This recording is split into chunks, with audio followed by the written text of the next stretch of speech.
All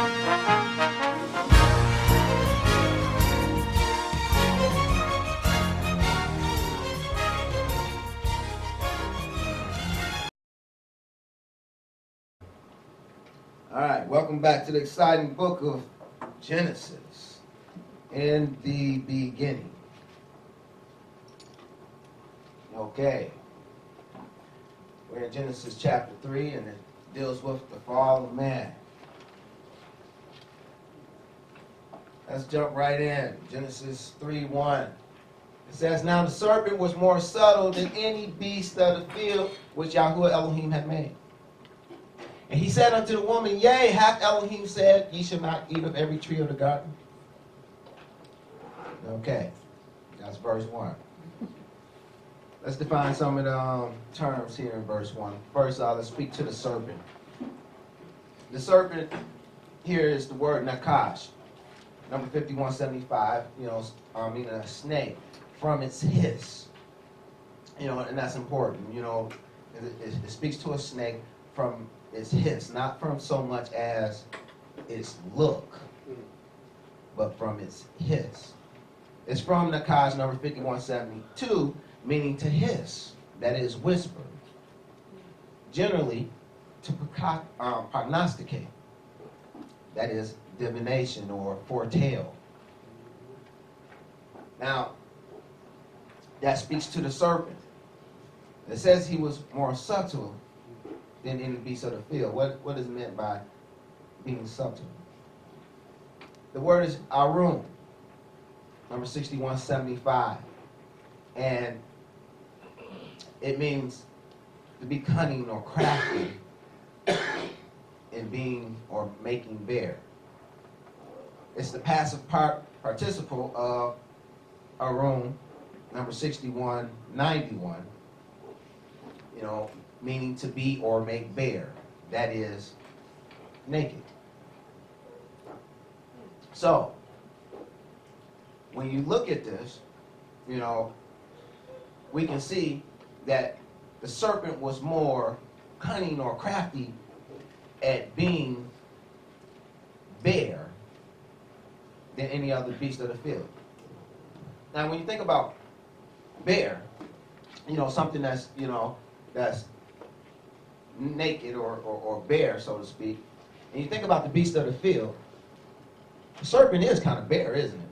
Mm-hmm. In conjunction to, or in comparison to all your other animals, in the field, that has fur and hair and so on and so forth.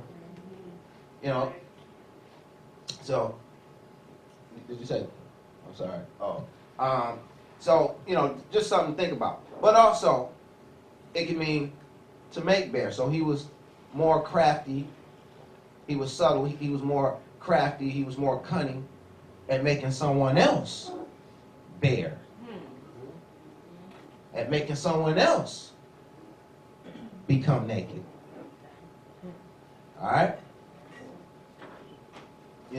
And we see that in the name of the serpent, or in the serpent, the very definition of a serpent, it speaks to prognostication or divination or foretelling. So hereby we learn that a nakash, that is a serpent, is likened to a prophet. They both foretell. Therefore, the serpent was the first false prophet to cause man to become spiritually naked. He caused man to become bare. Now, let's take a look at some of the passages that's concerning Nakash, that's concerning the serpent. Psalms 140 verse 3 says, "They have sharpened their tongues like a serpent." See, serpents are known, for their hissing, which is likened unto a whisper. Come here, I gotta tell you something. Did you know? But then comes all the crap after that. You know what I'm saying? They have sharpened their tongues like a serpent. Adder's poison is under their lips. So here it is. It's giving us something about the serpent. It's letting us know that as the snake's poison is under their lips. You know, so in other words, what Scripture is giving us a picture of the poisonous words of a serpent. Even as we're going to see how poisonous those words were in this chapter. Yirmiyahu 46:22, the voice thereof shall go like a serpent, for they shall march with an army and come against her with axes and hewers of wood. And 2 Corinthians 11:3, but I fear lest by any means, as the serpent beguiled Eve through his subtlety, through his making them bare, so your minds should be corrupted from the simplicity that is in Messiah. You know, so again, you know, serpent speaks to the hissing, the whispering, the foretelling, the mistruths, the false prophecies. I pray you can see that. All right. Moving right along.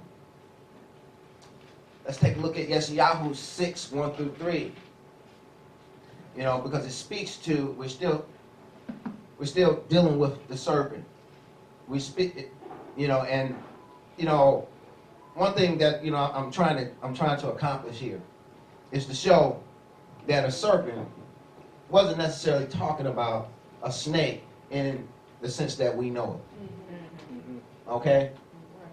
You know, because there's all types of foolishness that's floating around, such as, you know, snakes were speaking, you know, and they were walking upright, and, you know, and then, you know, after chapter 3, they lost their legs, and, you know, and so on and so forth, and, you know, and this is just malarkey, you know, it's not what's going on.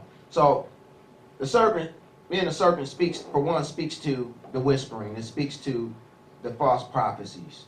It speaks to the slanderous, well, not so much as slanderous, but the ill-informing is the person or persons. Now, also, we're going to see that there's more than one type of serpent in existence. You know, there is the serpent, the snake that we're used to, or the snakes that we're used to here on earth, but there's also spiritual serpents, and they're called seraphim.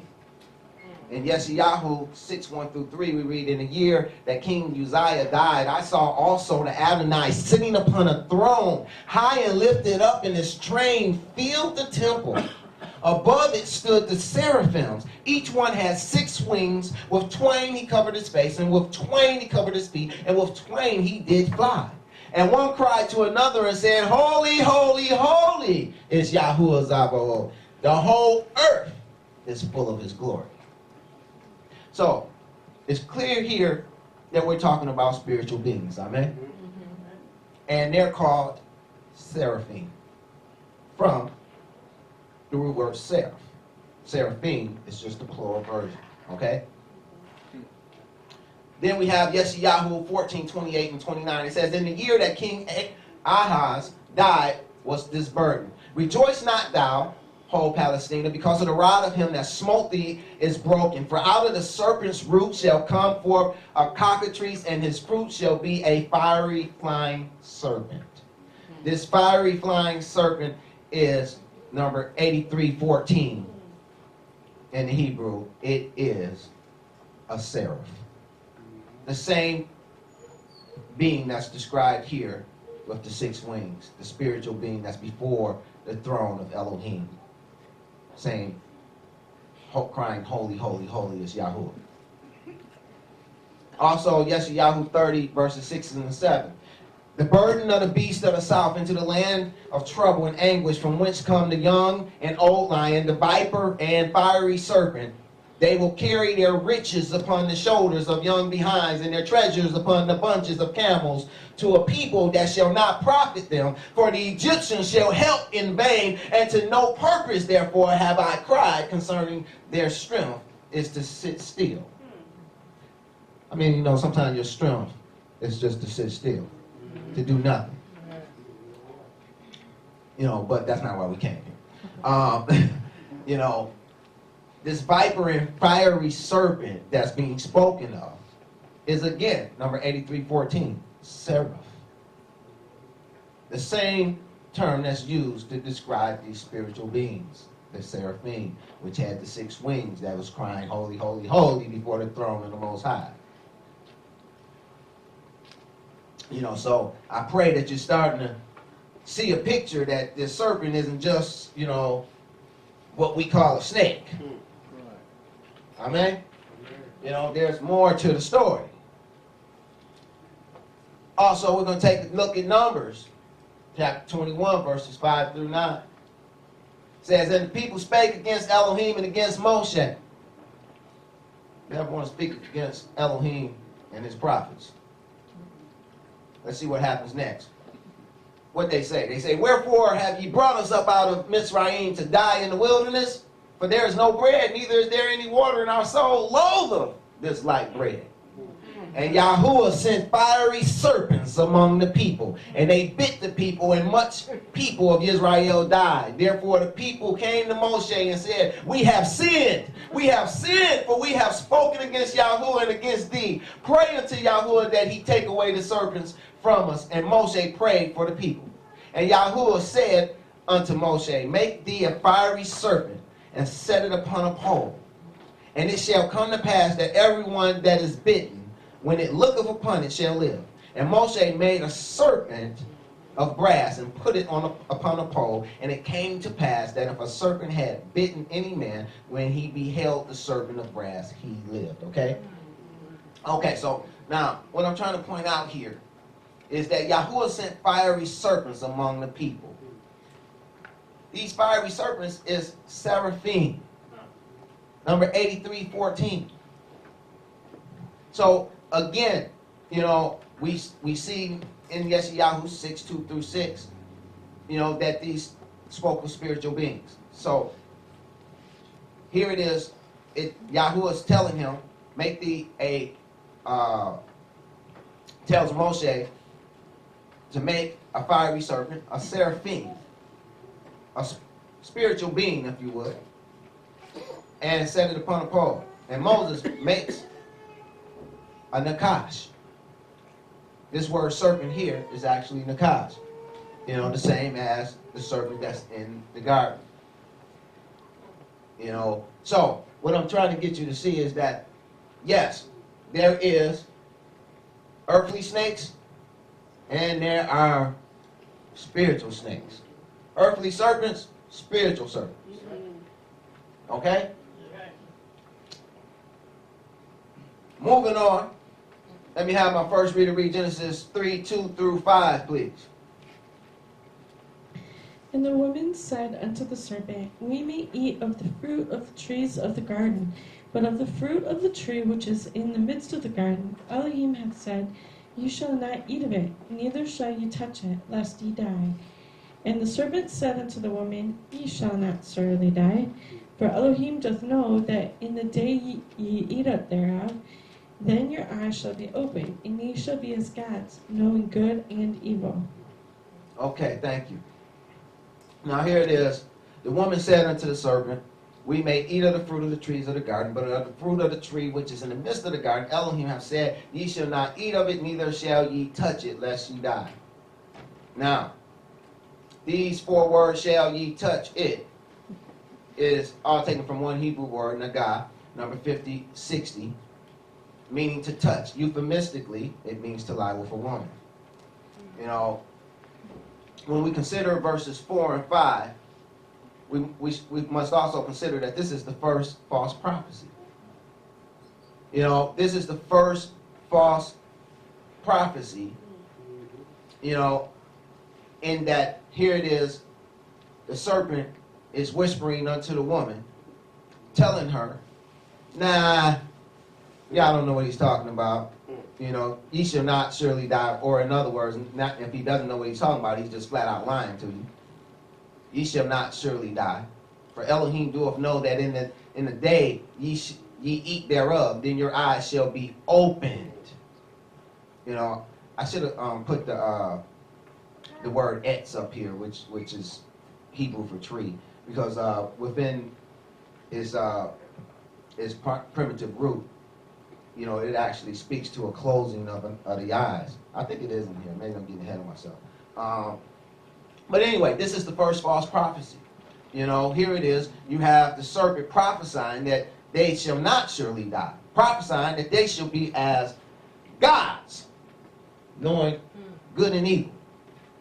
See, now, you know, I want you to take note of the prophecy, of the false prophecy that the serpent utilizes, because as we go on, you're going to see that there was a lot of truth in this prophecy.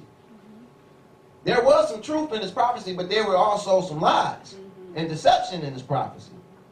See, Satan don't come at you just, you know, with total falsehood, in other words.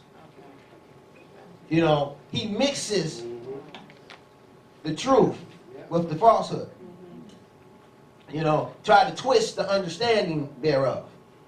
See, we need to know how he operates, how he's going to come at us. You know, it's not going to be that simple where, oh, no, that's not even scripture. You know, I don't even have to worry about that. No, it's not going to be that simple. You know, because he actually uses a lot of truth. You know, I never forget, you know, the ordeal I had with my mom, casting unclean spirit of divination out of my mom. Do you know that spirit of divination said a whole lot of truth?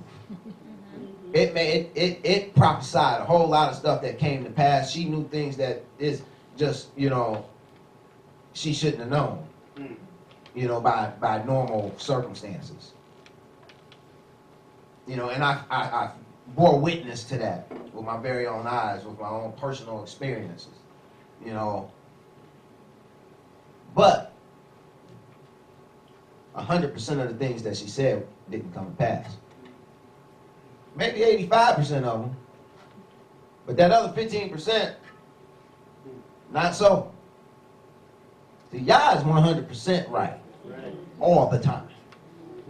He's never short. He's never incomplete. He's always perfect. He's always complete in the things that he do.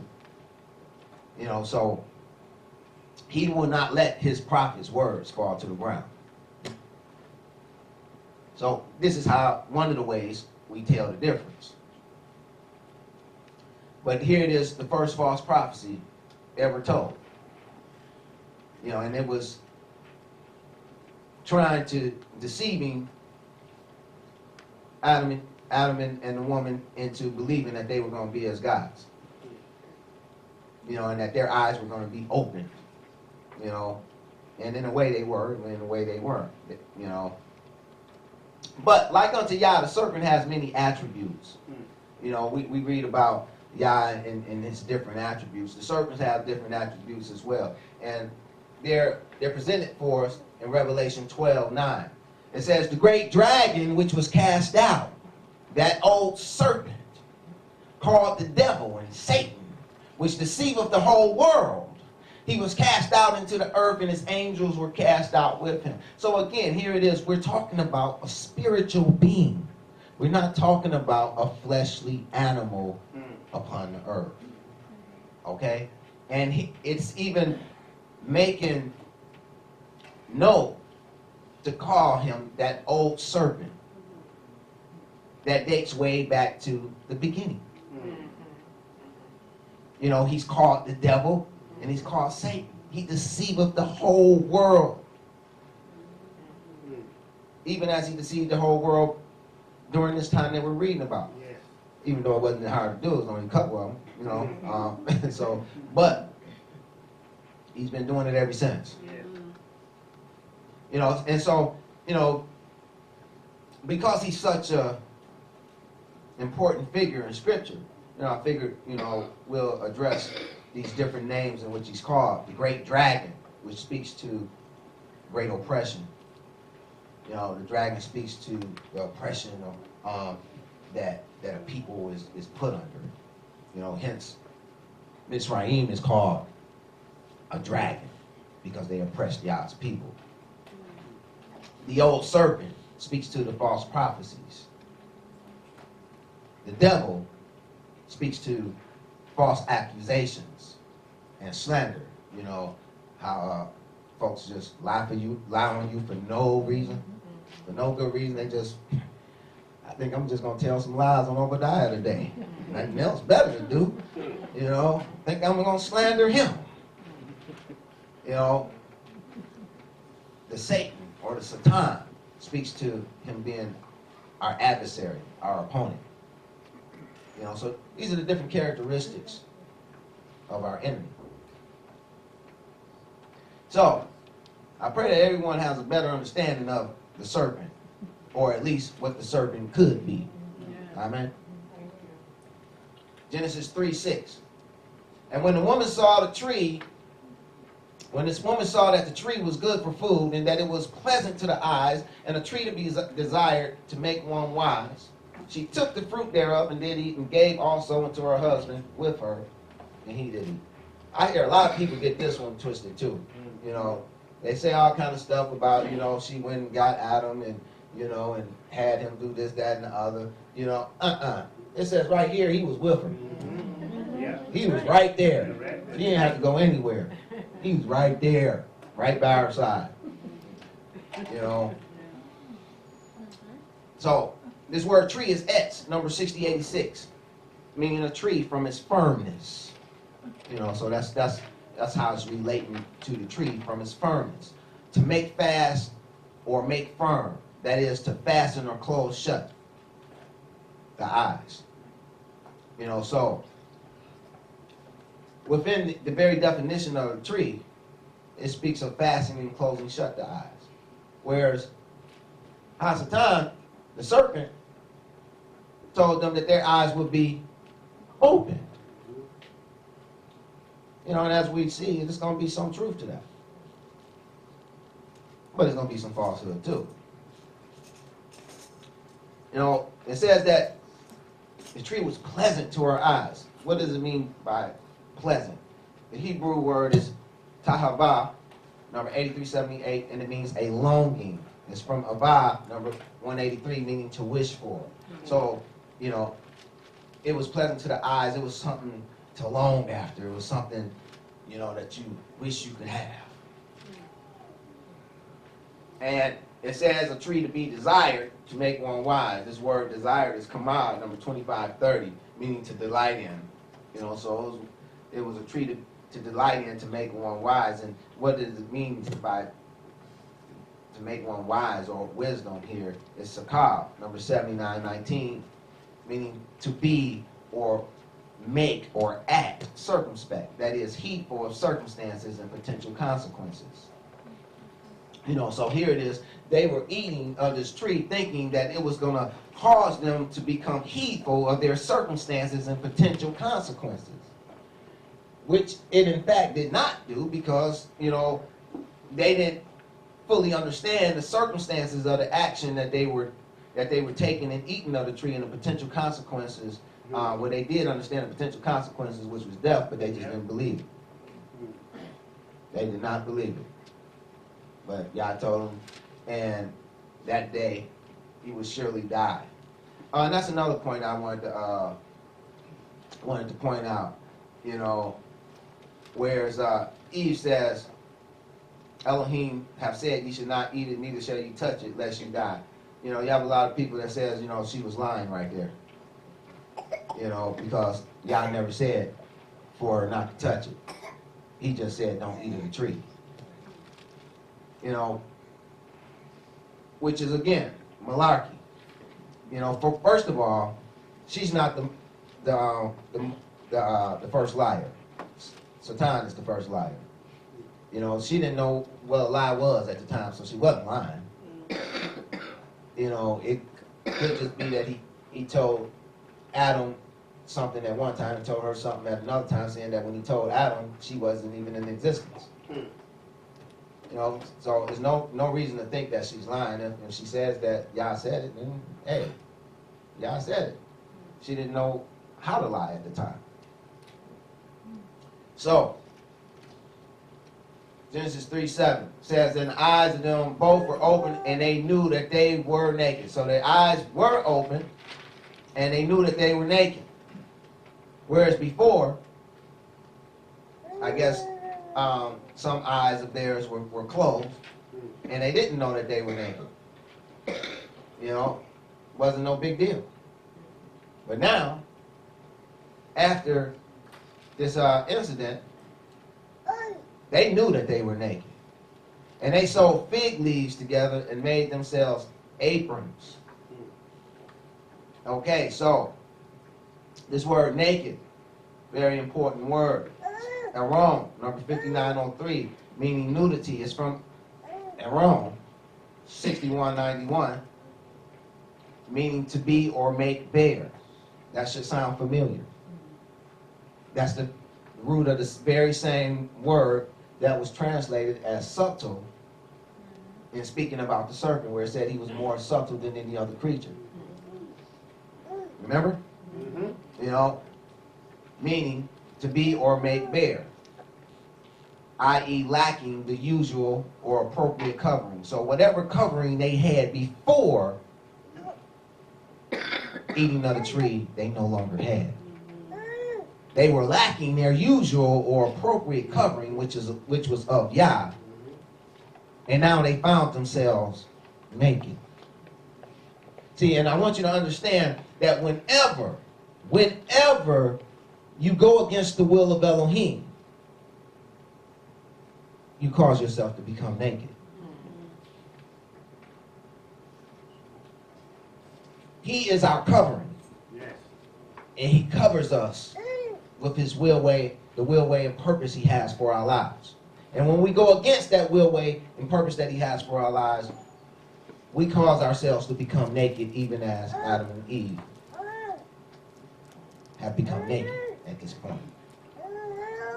And because they wanted to be covered again, they sewed fig leaves together and made themselves aprons, because they were lacking the usual or appropriate covering, which was of Elohim. So again, it says they sewed fig leaves together and made themselves aprons. But why do you think that they would choose the fig tree out of all the other trees that was in the garden? Why the fig tree? Well, seeing that we live where we do, we don't see many fig trees. So I took the liberty of showing you one. This is a fig tree. Now, when you look at all the trees that's about, and you're looking for something to cover you, would this not be an obvious choice? Does this not offer a wonderful cover? You know, it absolutely does. You can see why they may have chose the fig tree. Now, the fig tree has a special significance in Scripture, and it speaks to in all actuality to the priesthood, to the Levitical priesthood. You know, in Yirmiyahu 24, verses 1 through 7, we read that Yahuwah showed Yirmiyahu saying, Yahuwah showed me, and behold, 2 baskets of figs were set before the temple of Yahuwah. Well, what's set before the temple of Yahuwah are the Levites, the priests and the Levites. You know, so this is speaking to the priests and the Levites who are before the temple of Yahuwah. You know, it says, after that Nebuchadnezzar, king of Babylon, had carried away captive Jeconiah, the son of Jehoiakim, king of Yahudah, and the princes of Yahudah, with the carpenters and smiths from Jerusalem, and had brought them to Babylon. One basket had very good figs, even like the figs that are first ripe, and the other basket had very naughty figs, which could not be eaten, they were so bad. Then said Yahuwah unto me, what seest thou, Yirmiyahu? And I said, figs. The good figs, very good. And the evil, very evil, that cannot be eaten, they are so evil. Again, the word of Yahuwah came unto me, saying, thus saith Yahuwah, the Elohim of Israel, like these good figs, so will I acknowledge them that are carried away captive of Yahudah. whom I have sent out of this place into the land of the Chaldeans for their good. For I will set mine eyes upon them for good, and I will bring them again to this land, and I will build them and not pull them down. I will plant them and not pluck them up. I will give them an heart to know me, that I am Yahuwah, and they shall be my people, and I will be their Elohim, for they shall return unto me with their whole heart. You know, and what we have here is the splitting of Yahudah. You know, those who remained in the land, you know, those people and those prophets and priests were as the evil figs. And the ones that were taken into captivity, those were the good figs. And from those in captivity, we have some pretty good prophets that popped up, such as Daniel. You have Shadrach, Meshach, and Abednego. You have Nehemiah. You have Ezra. You know, all these came out of that dispersion. You know, and also let us consider Leviticus 1 through 9. Let me have my next reader read Leviticus 1 through 9. 1 through 9. And Yahuwah called unto Moses, and spake unto him out of the tabernacle of the congregation, saying, Speak unto the children of Israel, and say unto them, If any man of you bring an offering unto Yahuwah, ye shall bring your offering of the cattle, even of the herd, and of the flock. If his offering be a burnt sacrifice of the herd, let him offer a male without blemish. He shall offer it of his own voluntary will at the door of the tabernacle of the congregation before Yahuwah. And he shall put his hand upon the head of the burnt offering, and it shall be accepted for him to make atonement for him. And he shall kill the bullock before Yahuwah. And the priest, Aaron's sons, shall bring the blood, and sprinkle the blood round about upon the altar that is by the door of the tabernacle of the congregation. And he shall flay the burnt offering, and cut it into his pieces. And the sons of Aaron the priest shall put the fire upon the altar, and lay the wood in order upon the fire. Then the priest, Aaron's son, shall lay all the parts, the head and the fat, in order upon the wood that is on the fire which is upon the altar. But his inwards and his legs shall be washed in water, and the priest shall burn all on the altar, to be a burnt sacrifice, an offering made by fire of a sweet savor unto Yahuwah. Okay, now of course this is talking about the Levitical priesthood and how the sacrifices are given unto them. You know, Yah says, Speak unto the children of Israel, and say unto them, If any man of you bring an offering unto Yahuwah, he shall bring your offering of the cattle, even by the herd or the flock, you know, and you bring it to the priest, and it shall be accepted for him to make atonement for him. You know, so the priest was utilized to make atonement. But what does it mean to make atonement? The word atonement is kafar, and it means to cover. So just as Adam and Eve was looking for something to cover them, you know, and they chose the fig leaf, you know, down the line, the fig tree began to symbolize the covering through the Levitical priesthood. And here it is. We'll see that this covering, that this fig tree plays a part all the way through to the end of Scripture. You know, it goes all the way to the end, to the very end, in all actuality. You know, we'll hear about this fig tree that seeks to cover us. You know, that, you know, but it's important to understand that, you know, this is what man chose to cover himself.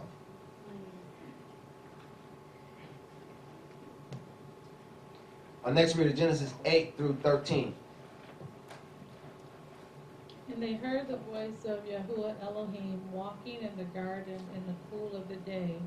And Adam and his wife hid themselves from the presence of Yahuwah Elohim amongst the trees of the garden. And Yahuwah Elohim called unto Adam and said unto him, Where art thou? And he said, I heard your voice in the garden, and I was afraid, because I was naked, and I hid myself. 11 through 13, please. And he said, Who told thee that thou wast naked? Have you eaten of the tree whereof I commanded thee that thou should not eat? And the man said, The woman whom you gave to me to be with me, she gave me the tree, and I did eat. And Yahuwah Elohim said unto the woman, What is this that thou hast done? And the woman said, The serpent beguiled me, and I did eat. Okay. It's about to hit the fan now. You know, they hear the voice of Yah, you know, and walking in the garden in the cool of the day. First of all, the voice or thy voice, either one, whichever is code, number 6963, and it speaks to a voice or even a sound. So they didn't necessarily hear his voice. They could have heard the sound of Yahuwah Elohim walking in the garden, as in the sound of his footsteps. You know, or they could have heard his voice. Maybe he was talking to someone. I don't know, but I just like to throw the other options out there. Okay, and it says that he was doing so in the cool of the day. Now, the cool of the day, that word cool simply is ruach, which means wind. You know, so it could have spoke to a windy part of the day, which it obviously did. It did speak to a windy part of the day. Which part of the day was windy? I really don't know.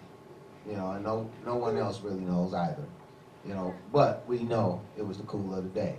If I had to guess, you know, I would say it was in the morning. You know, at daybreak. It's usually cooler first thing in the morning than it is, you know, throughout the rest of the day. Okay, so here it is. It says Adam and his wife hid themselves from the presence of Yahuwah amongst the trees of the garden. Now, I think that's pretty significant, because prior to them doing what they weren't supposed to, they wasn't hiding from Yah. You know, Yah willing, everyone in here is trying to find Yah. You know, we're trying to get to Yah. We're trying to get in his presence. And here it is, they're trying to stay out of his presence. They hiding from him in hopes of not entering into his presence. Can you see how twisted they had become? You know, this is what happens, you know, when you transgress the will of Elohim. You know, there's a whole lot of people that we know, family, friends, and loved ones, who are hiding from Yah. You know, they'll tell you, oh, I'm not ready yet. I'm not ready yet. You know, I'm not going to play with them. I'm not going to play with them. When I go, I'm going to be serious. 5 years later, I'm not going to play with them. You know, when I get ready, you know, I'm going to come. When I come, it's going to be 100. 10 years later, I'm still coming. I'm just, you know, I'm almost ready. You know, they hiding from him. They hiding from him.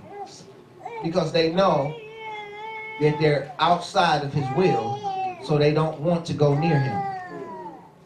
And this is what we see Adam and his wife doing. You know, so, you know, we want just the opposite of that. We trying to, you know, get in his presence. Yes. And so here it is, Adam says, you know, I heard thy voice, or I heard thy sound in the garden, and I was afraid because I was naked, and I hid myself. You know, he wasn't covered anymore. Wasn't covered of Elohim no more. You know, he knew when Elohim saw him, he was going to see this alternative covering upon him. See, because Yah's covering wasn't on him anymore. He was going to see this different covering on him. You know, so that's huge in all actuality. You know, that's something to hide from. You know, hey, I done gave you a covering, you know, took my covering off and then put on this other covering. What's up with that? You know, and so Yah asked him, well, you know, what's going on? Who told you was naked? Have you eaten of the tree where I commanded you not to eat?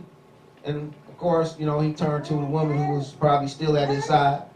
The woman whom thou gavest to be me to be with.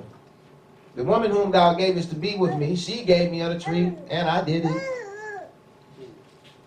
And Yahuwah Elohim said unto the woman, what is this that thou hast done? And the woman said, the serpent beguiled me, and I did eat. You know, so it's just, you know, we just passing this thing right along, huh? You know, and then we come to Genesis 3:14, and it says, and Yahuwah Elohim said unto the serpent, because thou hast done this, thou art cursed above all cattle and above every beast of the field. Upon thy belly shalt thou go, and dust shalt thou eat all the days of thy life. Now, did you notice he never asked the serpent a thing? Nope. He asked the man, he asked the woman, but he never asked the serpent anything. He just went straight to cursing him.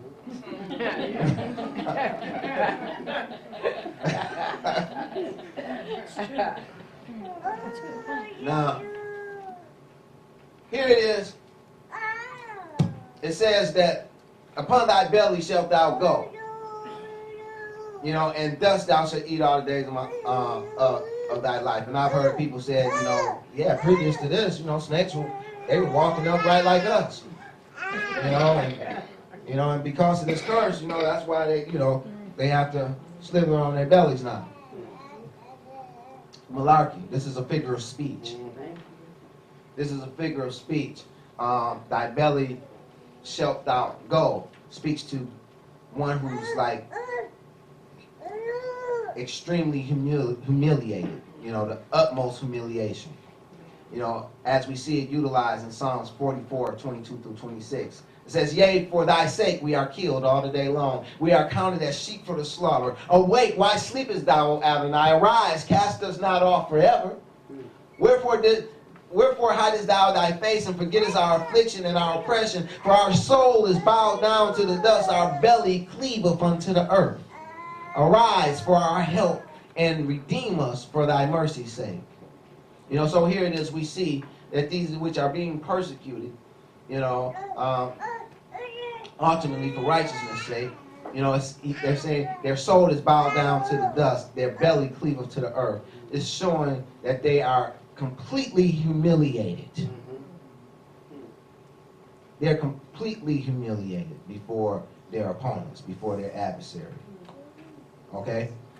And the second half of that says, and thus shalt thou eat all the days of thy life. And this too is a figure of speech. And we see it utilized in Psalms 72:7-9. It says, in his days shall the righteous flourish in abundance of peace, so long as the moon endureth. He shall have dominion also from sea to sea, and from river unto the ends of the earth, that they that dwell in the wilderness shall bow before him, and his enemies shall lick the dust. You know, remember when we was going over the book of Joshua, and Joshua put his foot on the neck of his enemies? You know, now imagine a man laying face down, and you have your foot on their neck. You think they're going to be eating a little dust? Absolutely. It's a figure of speech. You know.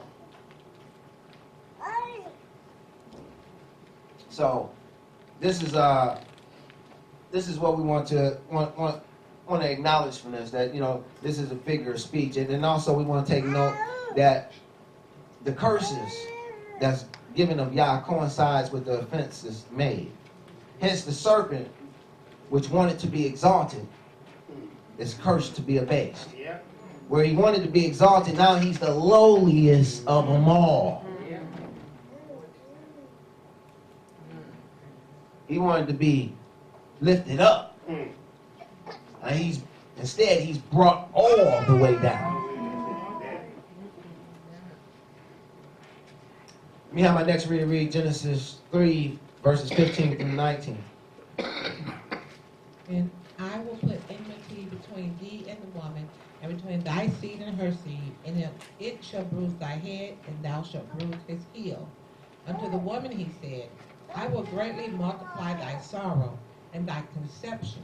In sorrow thou shalt bring forth children, and thy desire shall be to thy husband, and he shall rule over thee. And unto Adam he said, because thou hast hearkened unto the voice of thy wife, and hast eaten of the tree of which I commanded thee, saying, thou shalt not eat of it, cursed is the ground for thy sake. In sorrow shalt thou eat of it all the days of thy life. Thorns also and thistles shall it bring forth to thee, and thou shalt eat the herb of the field. In the sweat of thy face shalt thou eat bread, till thou return unto the ground. For out of it wast thou taken, for dust thou art, and unto dust thou shalt return. Okay.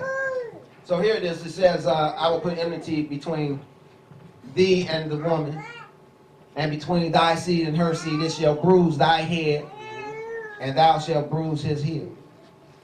Now, additionally, the woman whom the serpent befriended has now become his arch enemy. You know, and his seed will also be the arch enemy with her seed.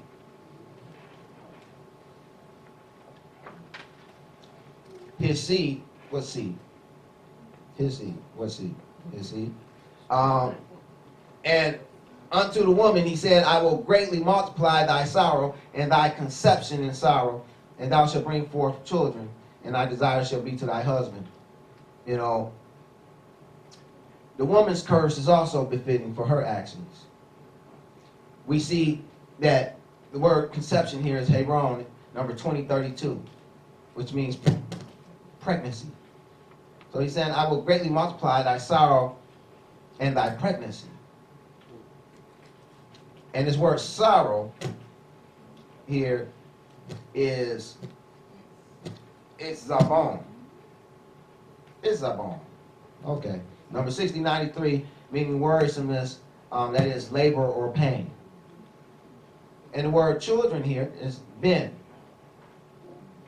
It's actually benin, which literally speaks to sons or children. You know, so this could also read unto the woman, he said, I will greatly multiply thy sorrow and thy pregnancy. In labor pain, thou shalt bring forth sons or children. And thy desire shall be to thy husband, and he shall rule over thee. So again, the woman's curse is also befitting to her actions, for whereas her pregnancy may have began with pleasure, it will be ended with pain. And whereas she's led her husband into wickedness, she's now bound to adhere to his leading, Yah willing, into righteousness. You know, and unto Adam, he thought he was getting off the hook. Not so. And unto Adam, he said, because thou hast hearkened unto the voice of thy wife, and hast eaten of the tree of which I commanded thee, saying, thou shalt not eat of it, cursed is the ground for thy sake, and sorrow shalt thou eat. You know, here it is, we see, because he wanted to be greedy and do what his wife did, you know, because he wanted to eat. Now, cursed is the ground, and in sorrow shall he eat. You know, he's going to have to work the fields, and they're going to bring up thorns and thistles. You know, any of you, we have any gardeners in here? You know, when you plant a garden and you see all those thorns and thistles, all those weeds pop up that you got to keep on pulling out. Yeah, we can thank Adam for that. You know, he's, you know, he had a big part to play in that. You know, but it brings up these thorns and thistles. But you know, not to be, you know, we also have to ever keep in mind, you know, the parables of Messiah too concerning this. And it says, and thou shalt eat the herb of the field, in the sweat of thy face shalt thou eat bread, till thou return to the ground, for out of it wast thou taken, for the dust thou art, and thus shalt thou return. And, you know, man have been returning to dust ever since. You know, some real dusty folks, around. So moving right on along to Genesis 20 through 24, chapter 3, it says, and Adam called his wife's name Eve because she was the mother of all living. Now all of a sudden, he changes her name. Why does he call her Eve? Because she's a life giver. Well, how is she a life giver?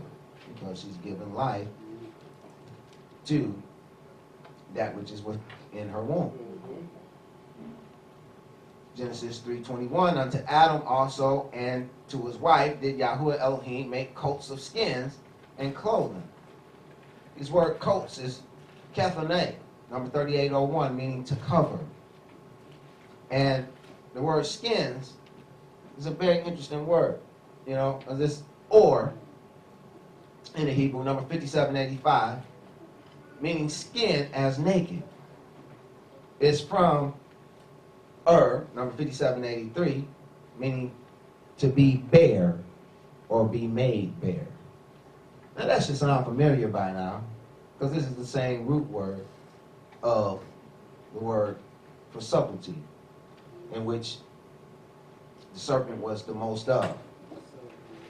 He was the most subtle creature of all beasts of the field, cunning and crafty to make one bare, to make one naked. And so here it is, God makes them coats of skins. Now, Genesis 22, 3:22 through 24, and Yahuwah said, and Yahuwah Elohim said, behold, the man has become as one of us to know good and evil.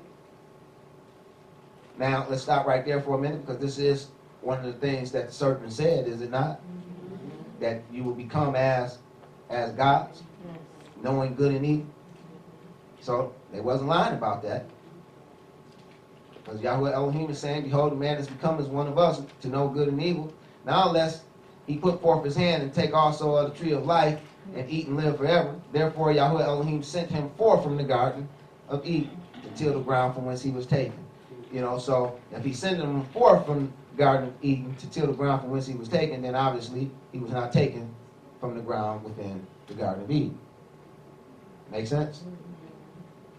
So here it is, he getting the big shoe out of his crib, out of his home. So he's getting kicked out,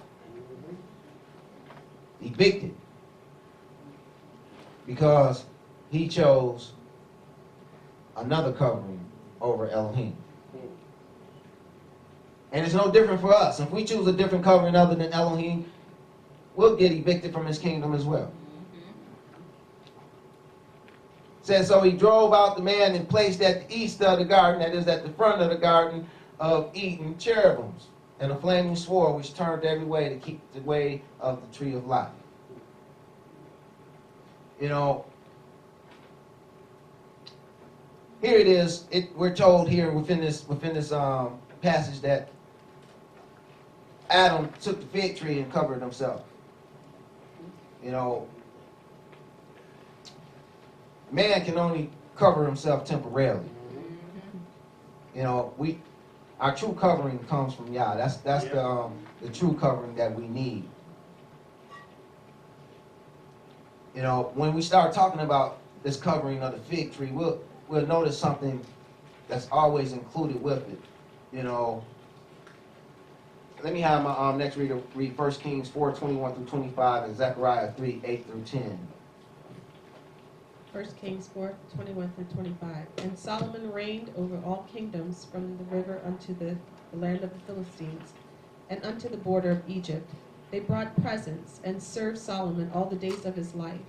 And Solomon's provision for one day was 30 measures of fine flour, and 80 measures of meal, 10 fat oxen, and 20 oxen out of the pastures, and 100 sheep, beside harts and roebucks and fallow deer and fatted fowl. For he had dominion over all the region on this side the river, from Tisphah to even to Azza, over all the kings on this side the river, and he had peace on all sides round about him. And Judah and Israel dwelt safely, every man under his vine and under his fig tree, from Dan even to Beersheba, all the days of Solomon. Zechariah 3:8-10. Hear now, O Joshua the high priest, thou and thy fellows that sit before thee, for they are men wondered at. For behold, I will bring forth my servant the branch. For behold, the stone that I have laid before Joshua, upon one stone shall be 7 eyes. Behold, I will engrave the graving thereof, saith Yahuwah of hosts, and I will remove the iniquity of that land in one day. And in that day, saith Yahuwah of hosts, shall ye call every man his neighbor under the vine and under the fig tree. Okay, first thing I want to point out is, if you're under anything, then it's covering you. Amen? Can we agree to that?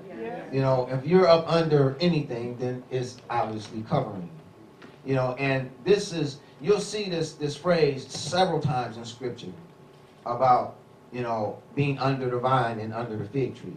And that's because these are the two coverings, you know, that's presented to Israel.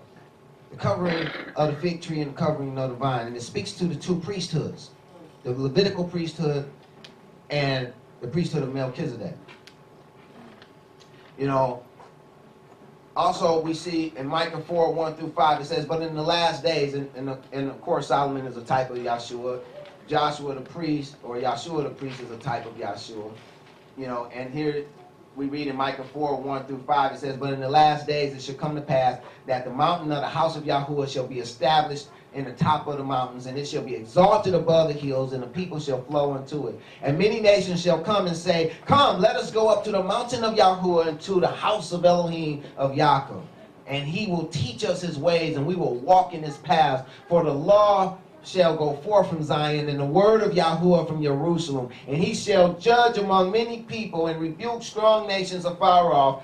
And they shall beat their swords into plowshares, and their spears into pruning hooks. Nation shall not lift up a sword against nation, neither shall they learn war any more. But they shall sit every man under his vine and under his fig tree, and none shall make them afraid. For the mouth of Yahuwah, Zavaoth, has spoken it. For all people will walk everyone in the name of his God, and we will walk in the name of Yahuwah our Elohim forever and ever.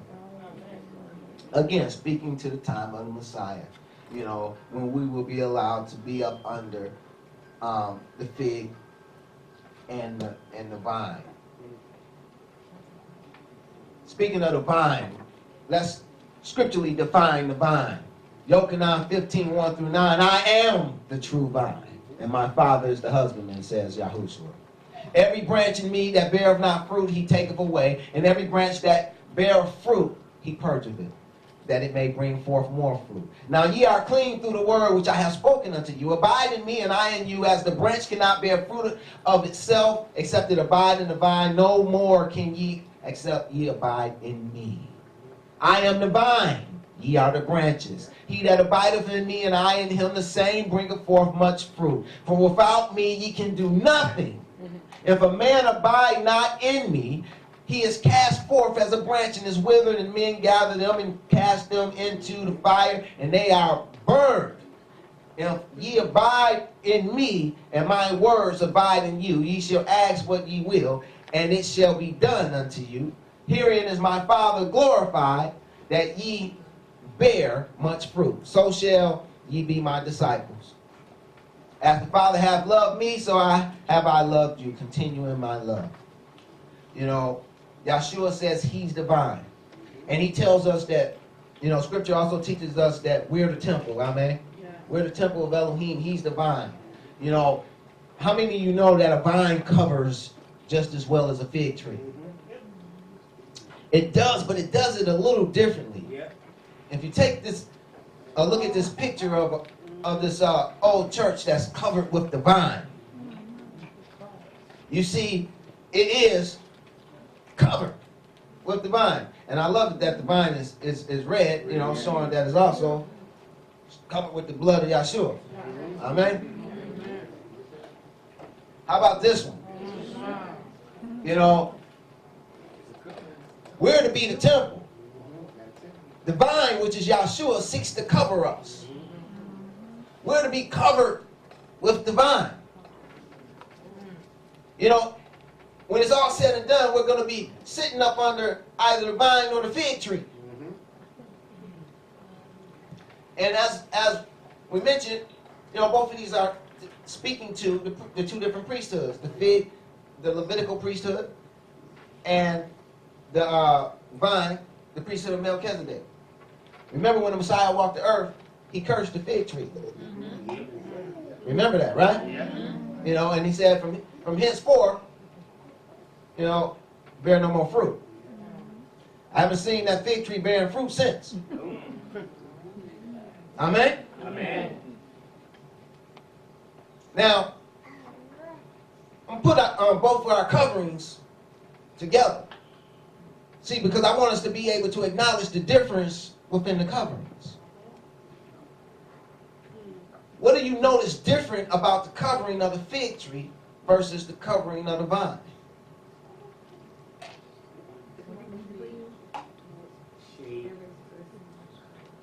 Anyone? Right on the support. It's the fig tree that covers itself. Well, how about this? With the fig tree, you have to go to it. And you have to go under its covering. Even as with the Levitical priesthood, they had to go from wherever they were in the world during the Moedim, the appointed times of the Most High. They had to go to that fig tree in order to be covered with the sacrifices that was given by them to make atonement for them, to make atonement, kafar, covering for them. You know, and Yah said, the place where I put my name, that's where you should go. No matter where you are in the kingdom, no matter where you are in the world. When the temple was still erected, they had to go to that fig tree in order to get under that covering. See, but as the Messiah would tell the woman at the well, the time is coming and yet is, when we would worship no more in this mountain nor in Jerusalem, but in spirit and in truth. See, and the difference betwixt the vine, you see, the vine is right on the temple. You know, and which temple ye are. The vine attaches itself to us. Can you see the difference? We don't have to go to the vine. The vine will grow right upon us. It will attach itself to us. It will cover us wherever we may be. Can you see the difference? See, that's the difference between the two coverings. Now, they both are to produce fruit. So it doesn't matter if you're up under the fig tree or if you have the vine upon you. You should produce much fruit. Now, if there's no fruit, then you're in trouble. That's how the fig tree got cursed to begin with. And we just read, according to the vine, if you're not producing fruit, the husbandman, which is the Heavenly Father, is going to cut you away and throw you out. Amen? You know, so we're to keep ourselves covered. You know, seeing that the fig tree is now cursed, you know, we're left with the vine. But for those who preceded us, they had the fig tree. And during the time of the Messiah, you know, which was a very significant time, they even had the fig tree and the vine. Both, yeah. You know, but don't be caught naked. That's the whole point of this. Don't be caught naked, because if you're naked, you're going to find yourself hiding from Elohim. You're going to find yourself hiding from Yahuwah. When he comes, you're going to be running and hiding. You know, hence it speaks about when the Messiah comes back, it says they're going to run and hide up under the rocks and pray that the rocks fall upon them. We don't want to be those running and hiding. We don't want to be as Adam and the woman hiding from Elohim. We want to be, as true believers, running to Elohim. We want to be covered by him, even on our person, everywhere we go. We don't want to have to go to him. We want him to be with us ever and always. Amen. That's all I have for you today. Pray it was a blessing.